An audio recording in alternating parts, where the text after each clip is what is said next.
আচ্ছা, ১২ মাসে ১৩ পার্বণ কথাটা শুনেছেন কখনো? এই জিনিসটাই হয় আমাদের বাসায়। আসসালামু আলাইকুম, this is Joyita Jibu and welcome to my another blog. আজকে ছিল জারার বার্থডে, সাথে ছিল প্রথম রোজা। রোজার আগের কেনাকাটা আর বার্থডের জন্য কেনাকাটা করার জন্য প্রথমেই চলে গেছিলাম একটি সুপার শপে। জারার বার্থডে ডেকোরেশনের জন্য যা যা লাগে সবকিছু কিনে আমরা বিল করছিলাম। এই তো এরপর বাসায় এসে আনপ্যাকিং করছিলাম জিনিসগুলো। এরপর আমরা ডেকোরেশনের কাজে লেগে যাই রোজার আগের দিন রাতেই, কারণ রোজা রেখে এত কিছু করা সম্ভব না।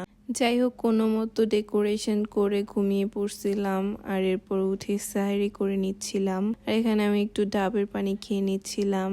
আর একটা ছোট টিপস দিয়ে দেই, ডাবের পানি বা স্যালাইন যদি সাহেরিতে খাওয়া যায় তাহলে সারাদিন বডি হাইড্রেটেড থাকে আর রোজা থাকা অবস্থায় কোনো প্রকার পানি পিপাসা লাগে না। এটা আমার পার্সোনাল ওপিনিয়ন থেকে আমি বললাম। এটা এক একজনের ক্ষেত্রে এক এক রকম হতেই পারে। আজকে রোজা থাকা অবস্থায় দিনটা যে কিভাবে পার হয়ে গেল, এত ব্যস্ততা, এত কাজের মধ্যে ছিলাম, বুঝতেই পারিনি কখন যে বেলা গড়িয়ে বিকেল হয়ে গেল। মা এদিকে ইফতার বানাচ্ছিল আর আমি এদিকে টেবিল ডেকোরেট করছিলাম। আমার বাসায় কেউই তেমন ভাজা পোড়া খেতে চায় না, কারণ ভাজা পোড়া খেলে সবাই সিক হয়ে যায়। এরপরও আজকে যেহেতু প্রথম রোজা, এজন্য বাসায় কিছু ভাজা পোড়া আইটেম করা হয়েছিল। আফটার অল বাঙালি বলে তো কথা। আর এদিকে ম্যাঙ্গো আর ওয়াটারমেলনের জুস বানানো হচ্ছিল।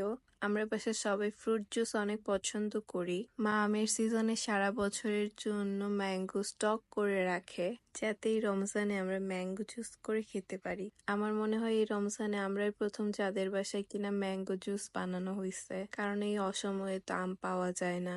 আমি জানি না আর কারো বাসায় এভাবে আম স্টক করে রাখা হয় কিনা ডিপ ফ্রিজে। যাই হোক, এখানে বার্থডে গার্ল রেডি হয়ে চলে আসছে আর আমি একটু রেডি হয়ে নিছিলাম। আর এখানে আমরা ইফতার করতে বসে গেছি সবাই মিলে, কারণ ইফতার আর ৫-৭ মিনিট সময় ছিল।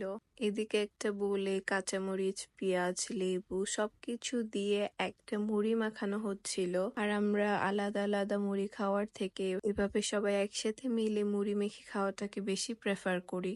এই তো এবার ইফতার করে নিচ্ছিলাম।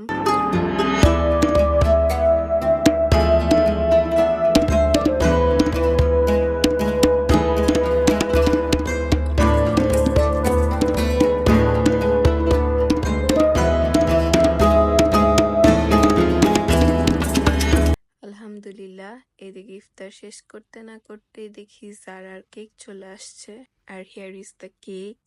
এরপর কেক কাটাকাটি হচ্ছিল। বেচারির অনেক শখ ছিল অনেক বড় করে বার্থডে করবে, কিন্তু ফরচুনেটলি রোজার মধ্যে বার্থডে পড়ে গেছে। আমরা কেউই তেমন ভাবে সেলিব্রেট করতে চাইনি, যেহেতু প্রথম রোজা, এজন্য যারা কোনো ফ্রেন্ডকেও ইনভাইট করা হয়নি।